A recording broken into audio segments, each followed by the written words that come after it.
The question to explore today is law of karma real? Is it always true? If everything is predestined, how can law of karma be true? And on the other hand, if law of karma is true, how can everything be predestined? This is the question. Exploring into this question can be, I felt, very insightful for all of us. So first of all, if we look at the question of predestiny, we discussed it, and to quickly recap, there are many factors that point to the reality of predestiny. One is the utter lack of freedom in choice, because choice is preconditioned by knowledge, and therefore it is exactly like a computer that is executing a program based on the data that's there. There is also this factor that if God is omniscient, then by definition, he knows past, present, and future. And therefore, the future is already written, even from that perspective. And we see a vivid example of that in the Bhagavad Gita, where Krishna shows the future outcome of the war even before the war begins. And there are also other pointers we saw, including things such as dreams, where many people have reported having dreams of events that are yet to happen, and they happen exactly as they dreamed of. So given all of this, the truth that everything is predestined, though it doesn't seem obvious at all to us, seems to be a natural consequence of all these observations. And it is also affirmed by a supreme sage and a supreme scientist, so to speak. First, if you look at Einstein, who is one of the greatest physicists, he said, and I quote, "Everything is determined, beginning as well as the end. Human beings are cosmic dust. We all dance to a mysterious tune of an invisible piper." This is almost mystical language used by a physicist to say we are dancing to the mysterious tune of an invisible piper. And Sri Ramana Maharishi says in exactly similar words, much before Einstein spoke these words. He says everything is predetermined. The whole program is chalked out. Not an atom moves except by his will. So given this observation, what seems very contradictory is the law of karma. A couple of friends asked this question too, and it's a very natural question asked by many through the ages. So the question asked by one of the friends was, Supreme Intelligence has designed nature based on some rules. If we say all events are predestined, aren't we questioning the very rules of nature? And another person asked, if everything is predetermined, then where does karma and its consequences come into play? So one way in which we can look into this question is perhaps using a metaphor. Because our experience is that law of karma is real, but our inquiry shows that predestiny is truth. Now, here there is an interesting thing I noticed today, even in the English language, the difference between real and true. What is real is our experience, but it may not necessarily be truth. What is truth is independent of our experience. So, very interestingly, there is some cutting edge science now that in fact posits that even law of gravity, which is real, we suddenly fall down if we jump off a building, so it's very real. But string theory posits that it is only an apparent reality and not the ultimate truth. So that's an aside. So, but it's just to point out that reality doesn't always mean truth. So for us, cause and effect is reality, much like gravity is reality. In fact, interestingly, it is both gravity and cause and effect are part of Newton's laws. The notion that every action has an equal and opposite reaction is pretty much an accurate definition of the law of karma, that cause and effect. So it is real. It seems to function much like gravity functions. And whether it is true is a different question. So when we say, is it real? There are two levels of asking this question. And therefore, we can use this metaphor to perhaps unpack this subtle difference. The metaphor is that of a movie, which has been employed by many, including Sri Ramana Maharishi, where when we watch a movie, the movie seems real. The characters seem real. The universe they inhabit seems real. And within the universe, there are certain rules they follow. Many times it's similar to the rules of our world, but it can be completely different set of rules invented by the director of that movie. And all the characters obey the rules of the movie. And therefore, the rules seem to be supreme. But in truth, we know that what is supreme is not the rules, but the director who designed the rules. And not only that, the director has scripted the whole movie. And what we see playing out is just the script, which seems to obey the rules that are put in place by the director. Now, if we extend the same metaphor, we can perhaps resolve this apparent contradiction, because if we look at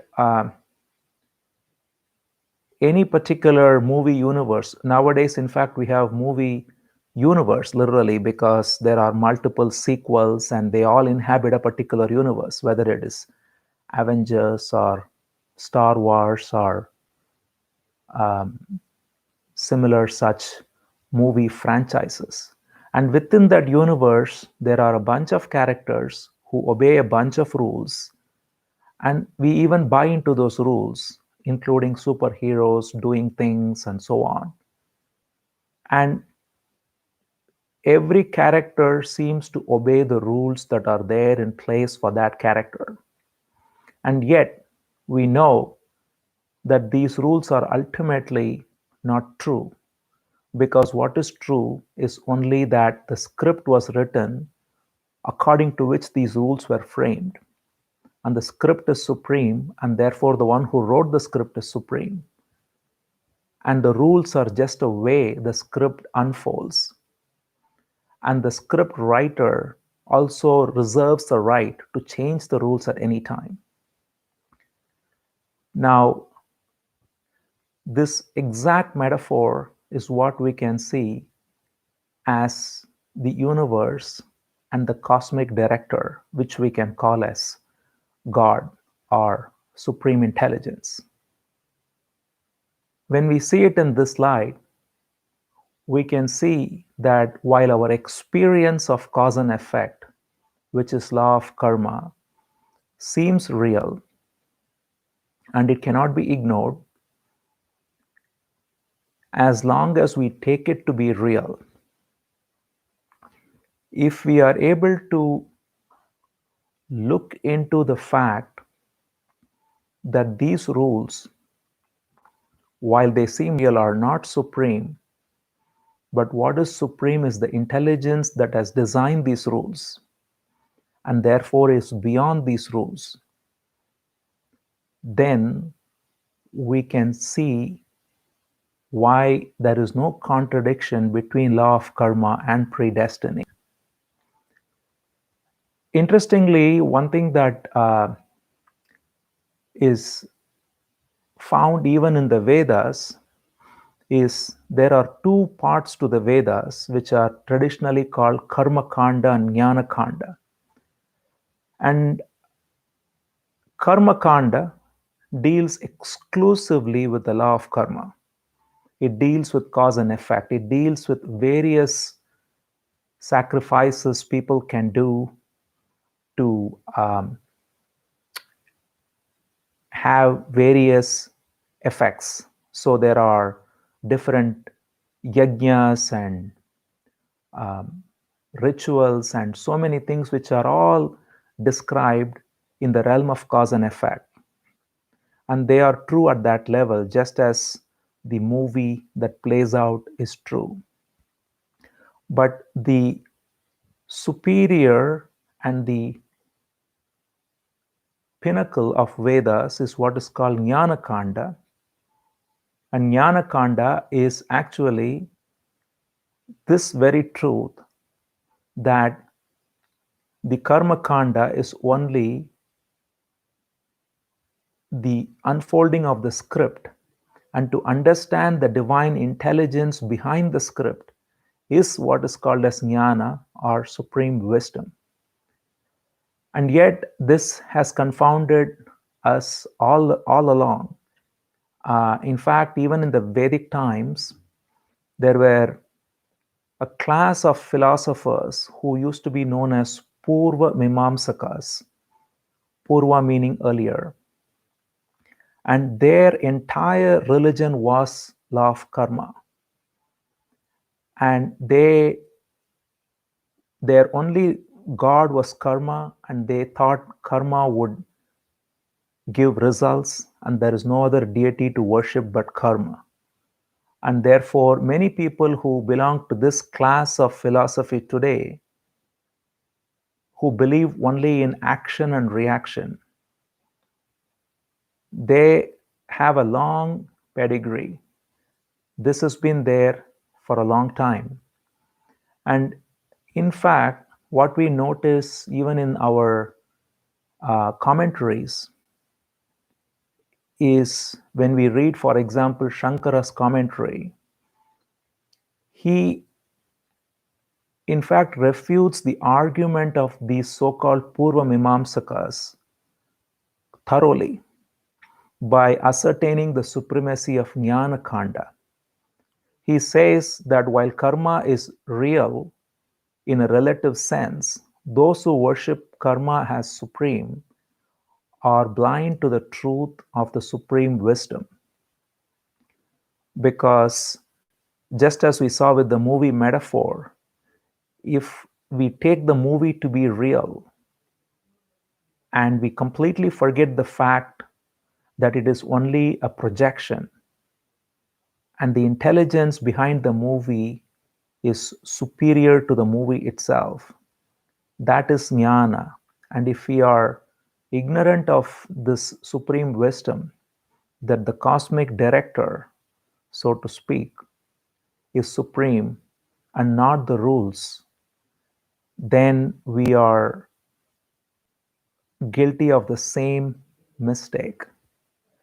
And the other example of this is found interestingly in the context of a work that Ramana Maharishi wrote called Upadesha Sara or Upadesha Undiyar, where the exact same argument is presented by a bunch of saints who say that action is supreme and therefore we don't have to worship God because cause and effect is all there is, and we will do good actions and reap good results. And the story goes that Lord appeared and instructed them, and that instruction is called Upadesha, which was written recently. The original work was reinterpreted or translated by Ramana Maharishi, and the very first verse of that is exactly addressing this very point. He says, action yields fruit only as the Lord ordains. Therefore, how can action be supreme? Or how can action be the truth? So, again, this clearly makes the first point very clear that the intelligence that makes this law of cause and effect work is superior to the law itself. So, while ignoring the law is definitely fraught with risk. So naturally, good actions result in good results, and bad actions result in bad results. This is the way the law is designed, and therefore it is true, and therefore at that level it has to be honored. But if one thinks that this law is all there is and it is the supreme truth, then we are guilty of ignoring the intelligence that has designed this law and is therefore transcendent to this law itself. And what is the problem with ignoring this transcendent truth and only abiding by this law? In fact, the very next verse, Ramana Maharishi explains. He says, this law leads us into the ocean of action.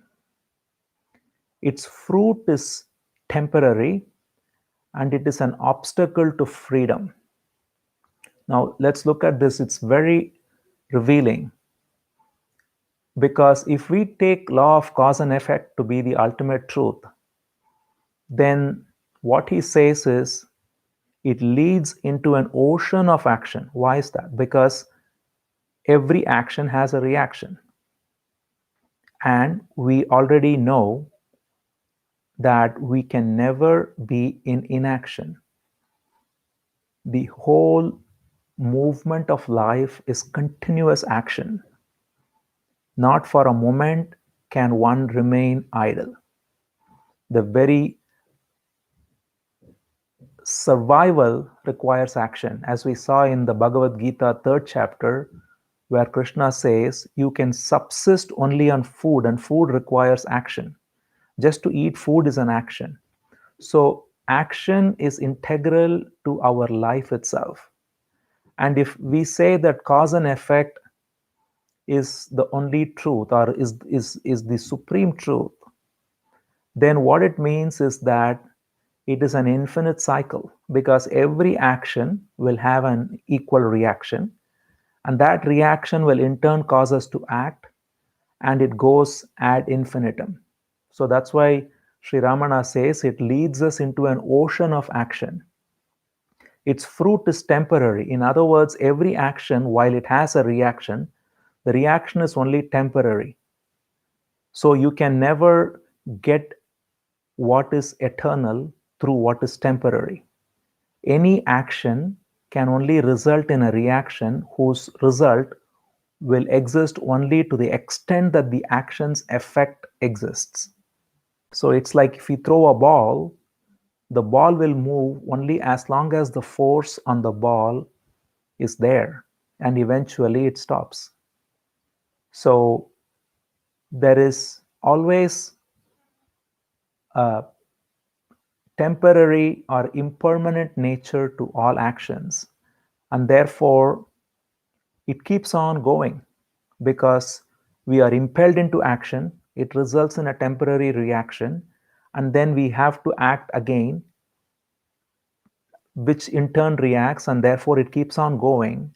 And in this process of infinite cause and effect reaction, there's no means for any freedom from this cycle, which is what is called as the cycle of birth and rebirth, because it will go on forever. So where is the way out, so to speak? So that is the fundamental problem with the law of cause and effect.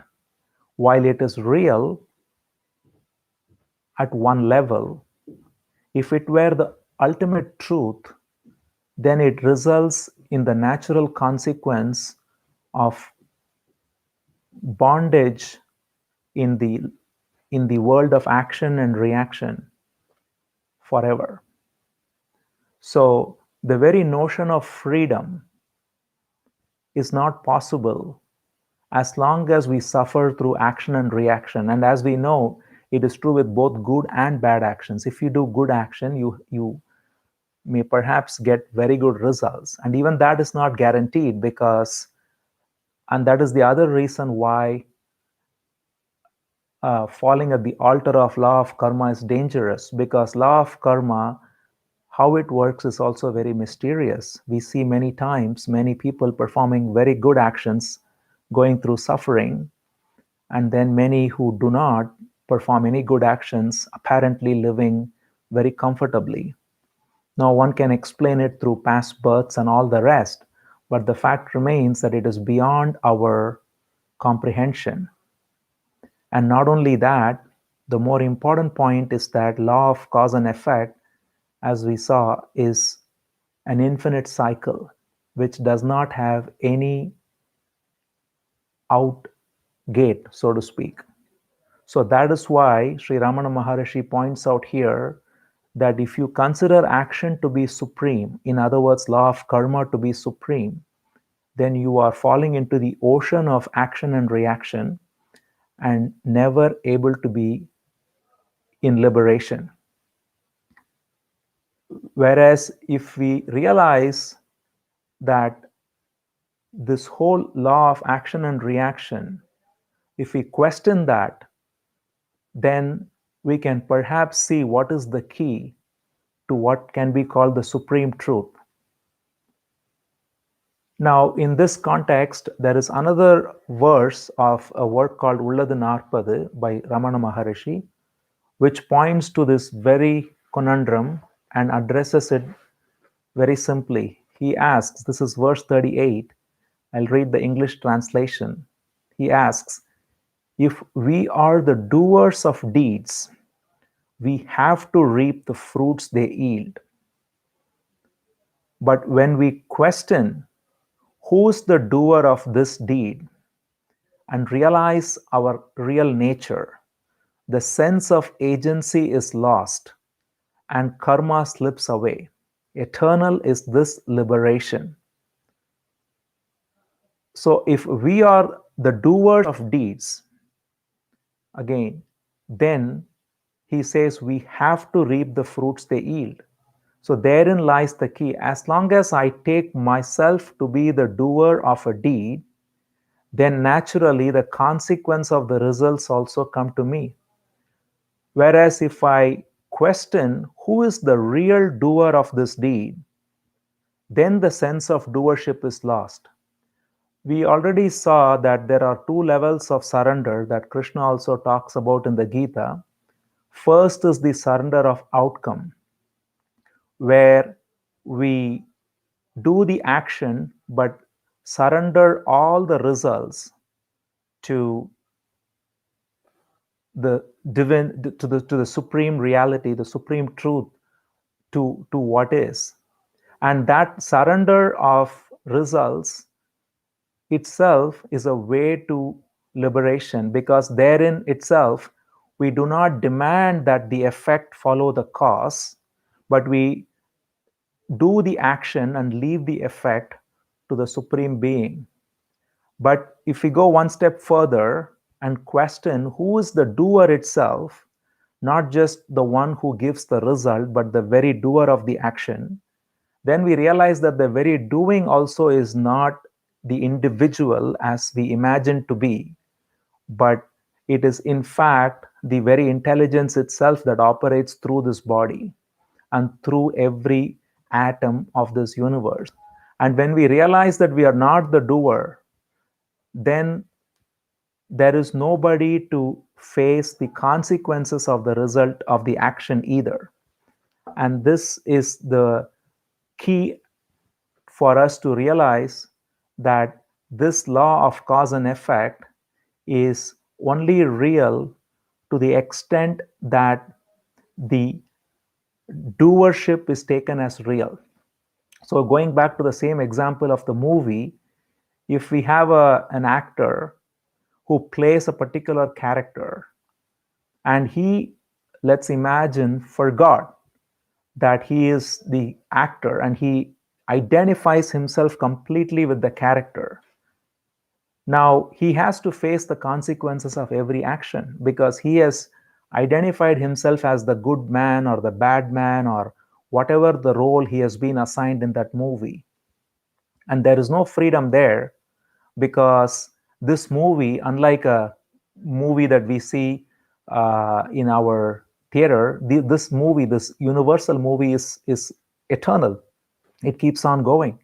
So the character may keep on going, and this is where the whole idea of reincarnation comes in. So, because every action results in a particular reaction, and the identification with the character means that this goes on and on. But once the actor remembers that, no, I am not the character, I am actually just an actor, then he is suddenly instantly free. Not only is he instantly free, he realizes that he was free always. The character goes on in its own way, whatever it's done, it's supposed to do, rather, as per the script. But the ignorance of identification with the character was the only reason for the actor to reap the consequences of all the results of the actions of the character. And once that identification, which was incorrect to begin with, goes away, then the notion of doership goes away. It's just like any actor. He may do all kinds of things in a movie, but he all along knows that I am not acting, I am just doing what the director tells me to do. And therefore, he does not think himself to be the author of the actions. He only looks at himself as the vehicle through which the director executes his script. In much the same way, if we realize that this whole game of cause and effect, which apparently seems real, is just the way the script unfolds through all the characters that are there, then we can see that this law of cause and effect does not touch the actor at all. It is only for the character. So, in other words, it is real, but it is not the truth. This, this is the other reason why we can also see that this realization that I am not the character and therefore I am never bound by the actions of the character immediately results in the burning up of all the so-called karmas, because the karma that was there was only due to misidentification. It was never actually there, but it was only due to wrong identification with the character. It's exactly the same as an actor all along thinking that I have done all these bad things and I have to do all these various deeds to atone for it. And, he makes, because he has forgotten that he is the actor and he has identified completely with the character, he goes on making plans all within the context of the movie But the instant we realize that it is the script that's playing by the divine intelligence, then all that goes away, and what remains is complete state of freedom, which is also surrender, because we completely surrender to the divine script, and in that surrender there is complete freedom as well, because whatever happens to the body and whatever happens to all the other bodies around us are not anymore our concern. We have a part to play and we play that part, but the part is not our identity. This is seen to us by observing the activities of a realized being. So this is a nice segue into the 4th chapter of Bhagavad Gita as well, because there Krishna says that those who understand my divine nature of my birth and activities, they attain the supreme truth. And what is the nature of his activities? He himself says, know me as non-doer and unchanging. Mam vidhi akartaram avyayam. Unchanging. Avyayam is unchanging, and akartaram means non-doer. So Krishna himself says that I am not the doer. Actions are happening, and I am not touched by any of the actions. Now the interesting question may arise as to, okay, we saw that we are not the doer, but how can the Supreme not be the doer as well? And the truth there is that what acts is nature through the intelligence, but the intelligence itself is not acting. This can be understood by the simile of the sun, for example. So when the sun rises, we see that the whole world comes to life. The flowers bloom, the birds fly, human beings get to action, fruits come out, the whole universe seems to get into life only through the sun. And clearly, if the sun were not to rise even for a day, that would be end of life as we know it. And yet, we know that the sun does not do a thing. It is just the presence of the sun that makes all action possible. And yet the sun itself is not acting. That is the mystery of this intelligence too. What Krishna says is, I am not the doer, but in my presence, Prakriti, which is nature, acts. So that which bestows the capability for acting is this intelligence. And yet this intelligence itself is not even touched by these actions. So when we see this, that is why Krishna says in this verse that if you observe how I act, those who understand the divine nature of my activities attain freedom.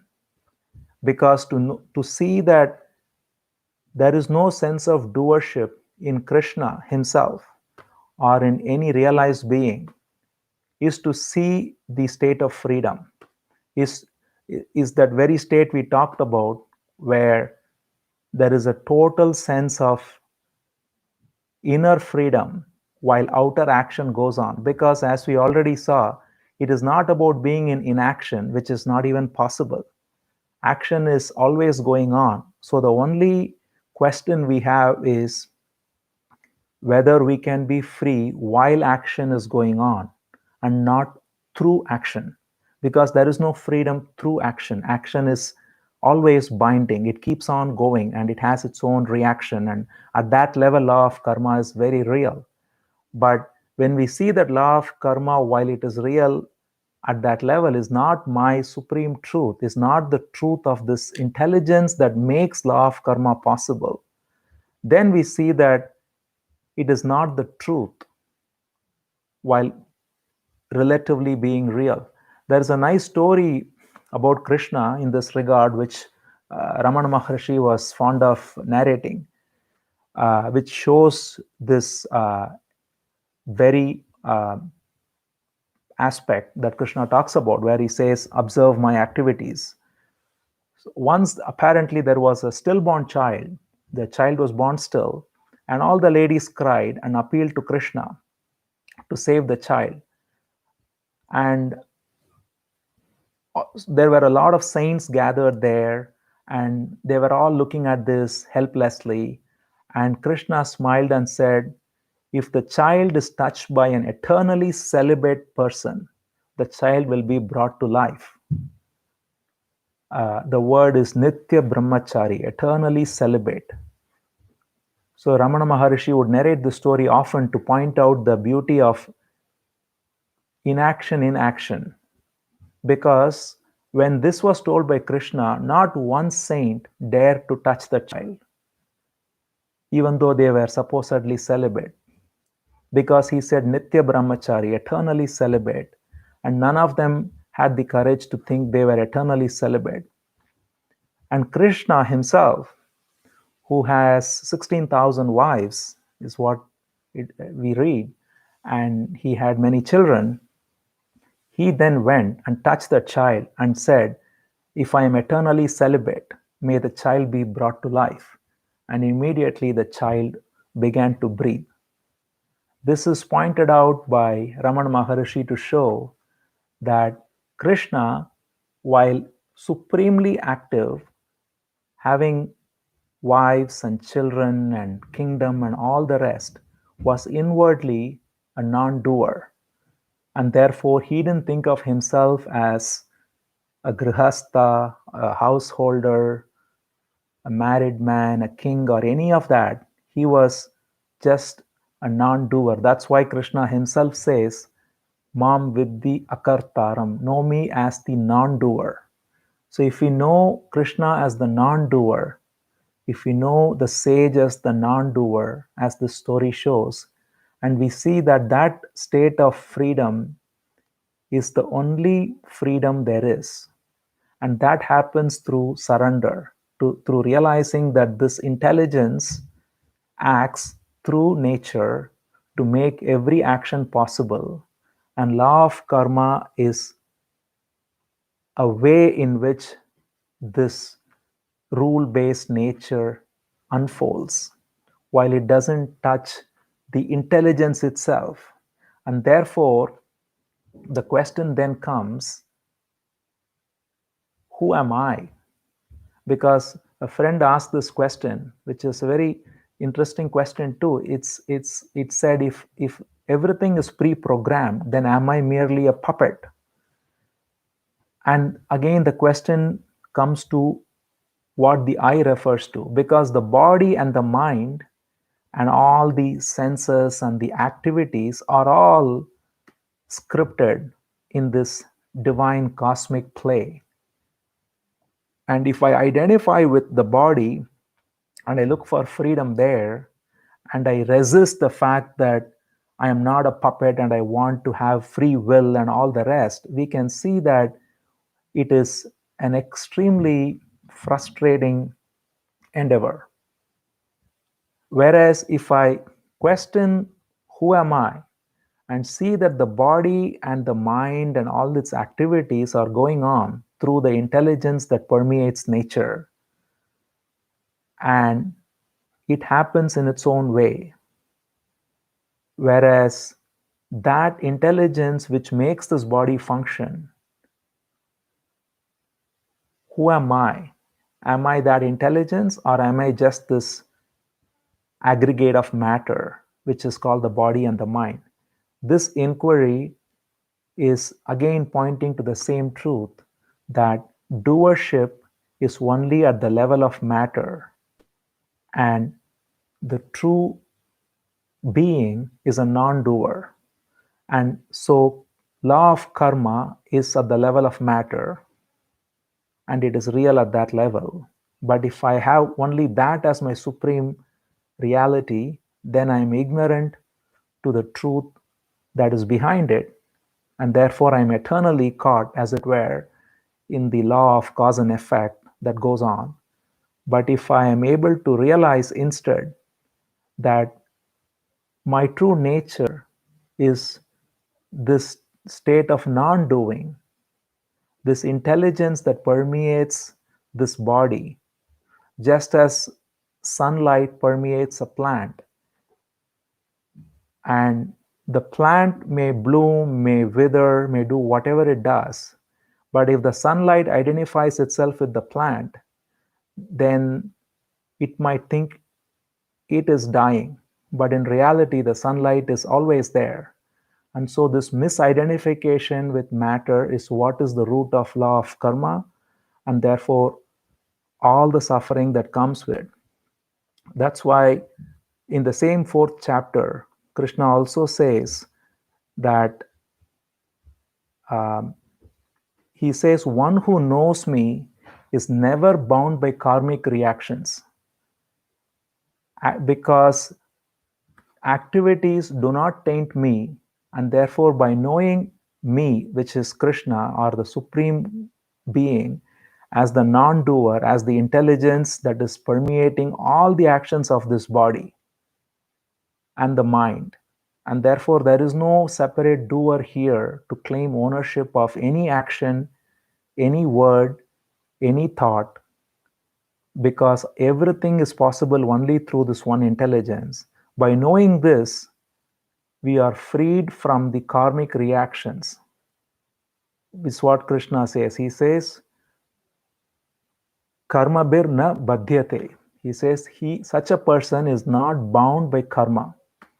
He very explicitly says that law of karma does not apply to such a person who is able to realize this non-doership, which is exactly what we saw Sri Ramana Maharshi also point out in the work before Ulladu Narpadu. And one other thing that Krishna points out, which is very important in this context, is that he also says that you need to be purified for this knowledge to flower. And that purification is essential for us to realize the truth of our being. And this is pointed out in many wisdom traditions. There is a saying, blessed are the pure in heart, for they shall see God. So to purify is to remove all attachments. And if we can realize that attachment and desire is the source of our identification with the character we are playing, and therefore to realize again that the character has its own destiny, and therefore to not be entangled in the attachments of the character, is the essential purification necessary for the sun of wisdom to rise in us. If we don't do that, and instead we simply believe in this law of karma, and we go about believing in the effect of causes, that is in reality a very atheistic point of view, because we are essentially saying that karma is supreme, and therefore I will do good karma and reap good results, and I am caught in that cycle, because it's essentially denying the existence of an intelligence that is behind the law of karma, and instead saying that law of karma is supreme. And for such a person, if they worship these, they are the ones. That's why Krishna says in the same verse, he says, those desiring success in material activities worship the celestial gods, but those who want the truth come to me. This is again a beautiful pointer to this truth. Those who believe in law of karma, in cause and effect, they go through all these various deities and various kinds of worship. And he says, but those who are interested in truth, they come to me being the supreme intelligence. So it is again a clear pointer to the fact that our worship or our approach to even prayer, if it is rooted in the expectation of material reward, we are worshiping false deities. And that's what Krishna points to here. And he says, if they are interested in such rewards, they go there. But if they want the truth, they come to me. And such a being, he again points out, he sees action in inaction. We already talked about it. When he sees action in inaction and inaction in action, because action is going on, action never stops. But to see the inaction in action, in other words, non-doership while the doing is going on, such a person burns all karma in the fire of knowledge. Again, a beautiful expression used by Krishna here also is the same expression. It says, he burns karma in the fire of knowledge. Jnanagni dagda karmanam. So if we see all of this, both the teaching of Ramana Maharishi, where he points to this question of who is the doer, and thereby realizing the freedom from law of karma, and the same thing pointed to by Krishna very beautifully in the Gita, then it brings us to this realization that action can go on while one can be free of the sense of doership. And if you are free of the sense of doership, then you are free of the law of karma. And that is the only freedom there is.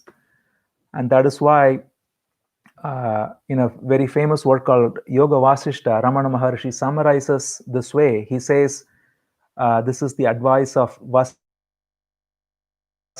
to he says, O Raghava, steady in the state of fullness, which shines when all desires are given up, and peaceful in the state of freedom within, act playfully in the world. It's a beautiful verse. It does not talk about going into a monastery or going into a forest. He says, act playfully in the world. But while acting playfully in the world, inwardly be steady in the state of fullness, desirelessness, and total state of freedom. And this apparent dichotomy of action and inaction, acting fully in the world while being completely free inwardly of the action itself and the sense of doership itself, is exactly the whole essence of this dichotomy between law of karma and predestiny. If we can see this subtle difference and see how law of karma, while real, is actually the root of bondage, whereas surrender is a supreme state of freedom where karma goes on in its own way and we are simply a witness, then we can understand that the supremacy of jnana or divine wisdom makes law of karma moot in its own way.